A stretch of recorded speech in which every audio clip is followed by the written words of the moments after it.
Baik, terima kasih Anda masih setia bersama kami dalam program Tafsir Pendidikan Islam.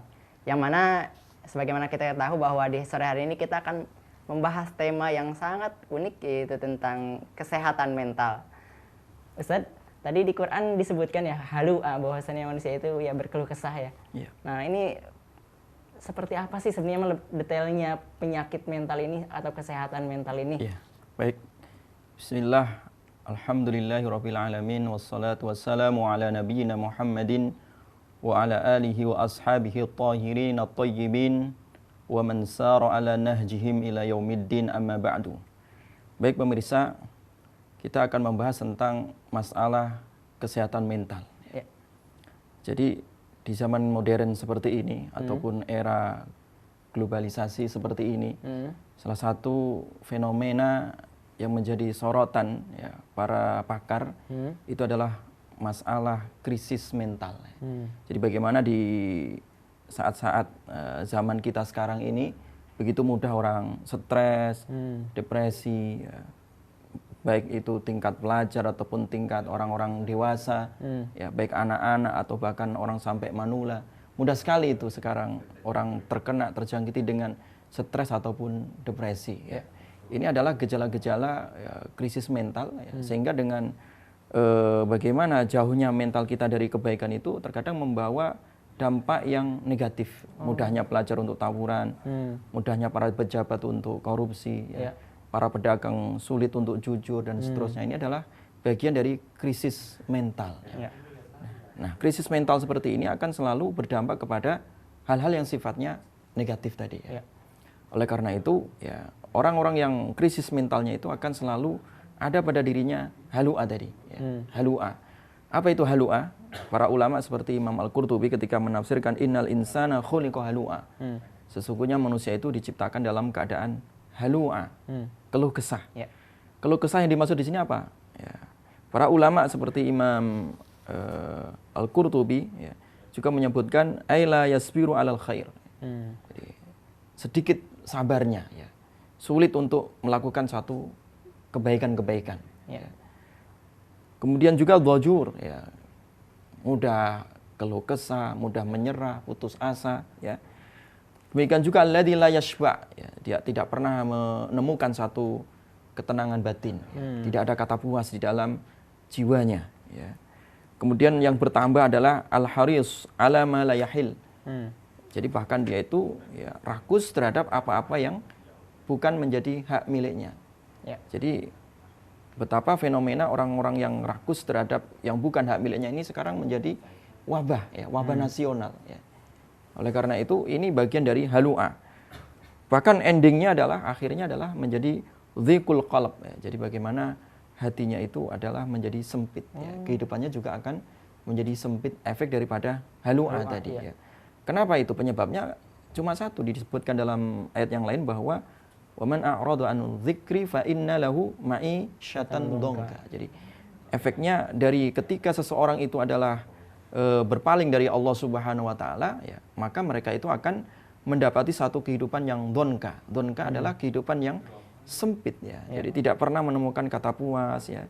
Kehidupan yang halu'a tadi, ya. Selalu gelisah di dalam kehidupannya, selalu sedih yang tiada ujungnya, ya. Ini adalah bagian dari halu'a. Kemudian ditafsirkan lagi dalam ayat berikutnya idza massahu syarru jazua. Kalau dia tertimpa satu musibah, tertimpa satu keburukan, ya, sehingga dia itu mudah putus asa, ya. Mudah berteriak-teriak, ya. Dia seakan-akan tidak ada hari esok yang lebih baik begitu, ya. Sehingga di sini dia kata kuncinya adalah dia putus asa ketika mendapatkan musibah, mudah marah, yang mudah stres dan seterusnya.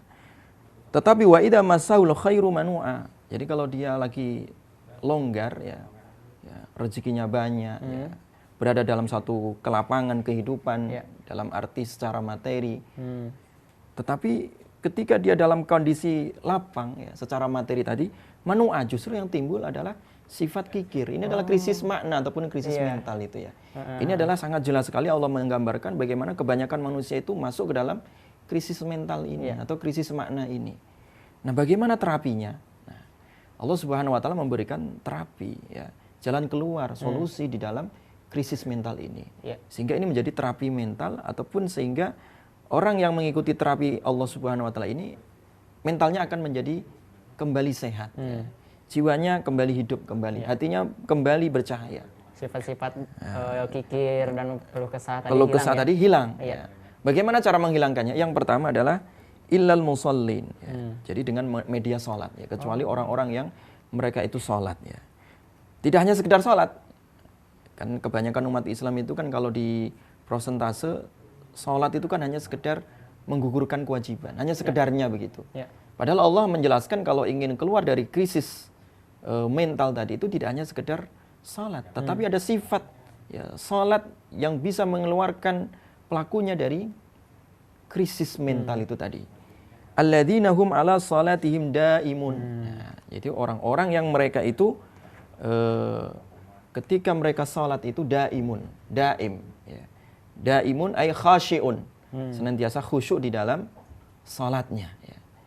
Jadi kecuali orang-orang yang memang benar-benar ya totalitas di dalam salat, benar-benar dia ya, konsentrasi ketika sholat, khusyuk ketika sholat, itulah sholat yang mampu mengeluarkan dirinya dari kubangan krisis spiritual ataupun krisis mental itu tadi. Ya. Luar biasa sekali berarti sholat itu. Sholat itu pengaruhnya sangat luar biasa, terapi itu. Jadi kalau orang kadang sakit secara fisik segera ke dokter, kalau kita sakit mental segera sholat. Makanya sahabat dulu ketika mereka dalam keadaan sedih apapun ke masjid. Bukan ke mall ataupun bukan ke diskotik ataupun ke kongko-kongko dengan teman-temannya yang tidak jelas. Jadi makanya Islam memberikan solusi yang jelas, salat. Salat ini sebagai tempat terapi pertama. Makanya ketika Nabi SAW ketika menghadapi satu rintangan yang begitu dahsyat, ketika Nabi dalam keadaan sedih, ketika Nabi dalam keadaan berat, melihat fenomena gejala sosial yang ada di masyarakatnya, tantangan-tantangan musuh, ya, beban yang begitu berat. Apa yang dikatakan oleh Nabi? Kum ya Bilal, arihna bis shalah. Ayo Bilal, bangkit.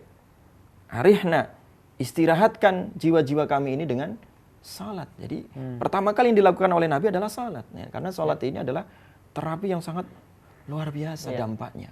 Oleh karena itu, ya jadikanlah kita misalkan sebagai seorang guru, kepala sekolah, orang tua, atau kita sebagai pemangku kebijakan, harus memperhatikan salat ini. Kalau ingin terbebas bangsa ini, terbebas sekolah kita dari krisis mental.